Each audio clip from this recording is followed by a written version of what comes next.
The internet is truly a great place.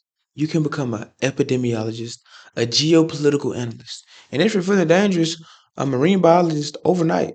Because anytime there's a trending topic or a trending issue, it's like everyone becomes a 20-year industry expert all of a sudden. And why is that? Have you ever wondered why, when there's chaos, people gather to it, they flock to it with their own opinions because all of a sudden, everyone has an experience similar to what happened? Why is that? And why is it so prominent in today's age? Well, let's dive in and figure out, shall we?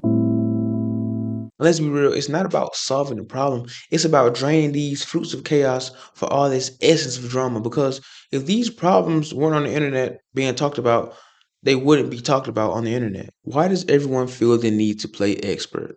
Well, it's not because they care about what's going on, and it's not even because they want to help. It's because the internet is one giant gladiator ring for people to dunk on others, make people feel small, and to voice their wrong, loud opinions to be first. They share half-read articles and half-baked takes on the topic just to be first. It's like that kid in class, they would raise their hand first, only to blurt out the wrong answer, just to be confident and wrong. Loud and wrong is what I call it. As long as you're confident, nothing can shake you. It's always, well, at least they were confident about it. That's their biggest takeaway. Not the fact that they were wrong about it, but they were confident. So I respect them even more because they had the heart to say something about an issue rather than keep quiet. But no one acknowledges the people that were quiet is only due to the fact that they understood the answer and it didn't need to be shouted out all the time. But no, no, no, no, no, no. The internet is one loud echo chamber. And when you hear something enough times in this echo chamber, it becomes right. And it blurs the lines of right and wrong.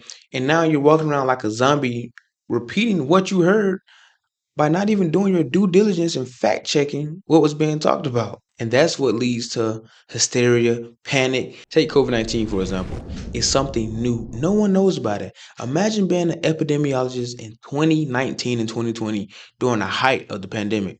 Now, I was at boot camp most of the time, so most of the stuff I did here before I went in and after I got out, it was, as you may notice, vastly different.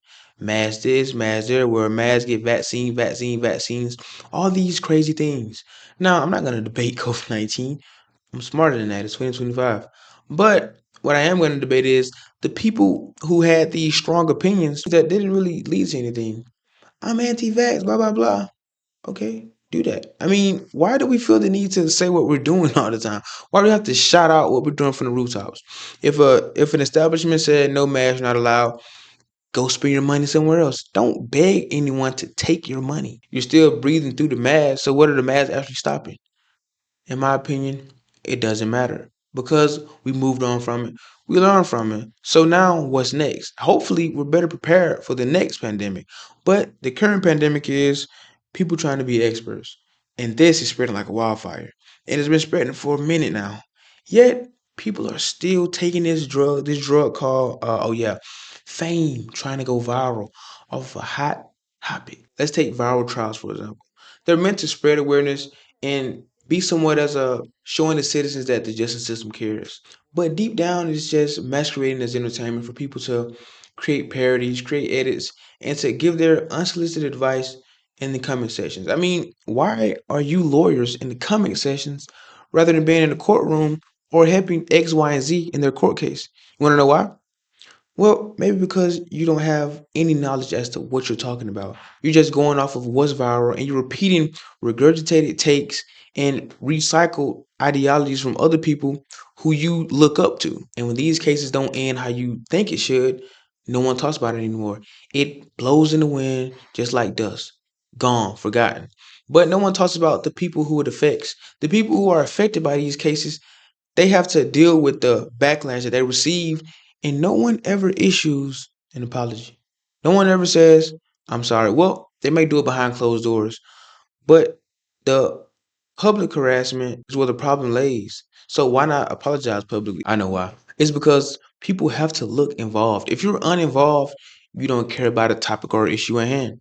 You don't care. I mean, you have people in comment sessions who say, I'm having a bad day.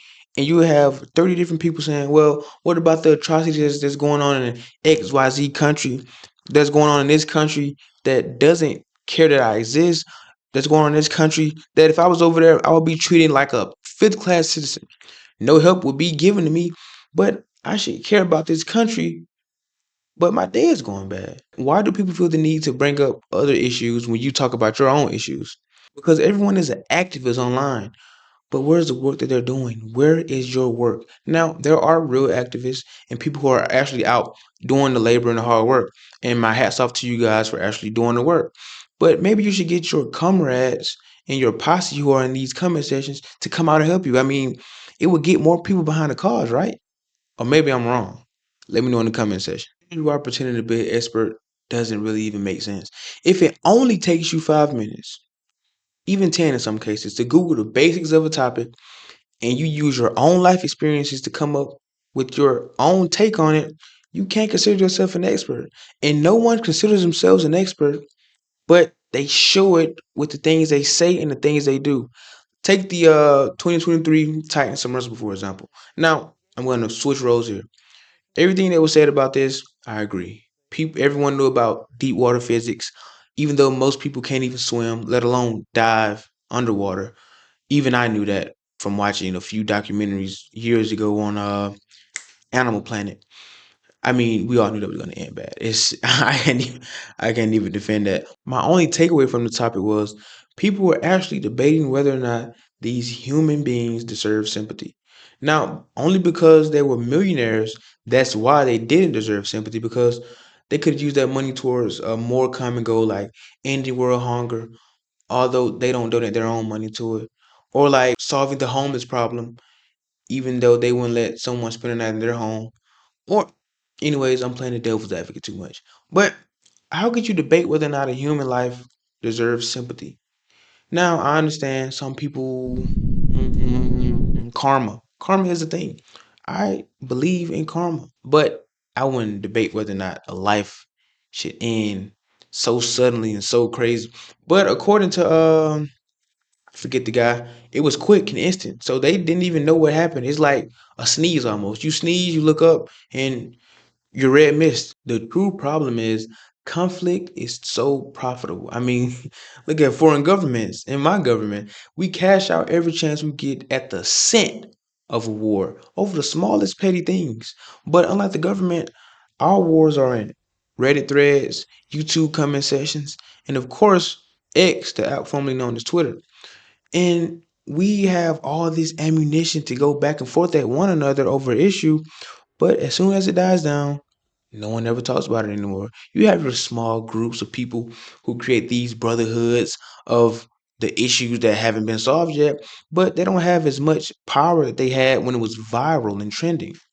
Why is that? Conspiracy theories have become one of the most profitable things because they rather talk about the conspiracy theory itself rather than the issue at hand, like Pizzagate. They rather share the conspiracy theories rather than focus on the real issue of human trafficking at hand. Because being an expert to these people, it isn't about solving the issue, it's about talking about it. They rather talk about it rather than actually do something about it.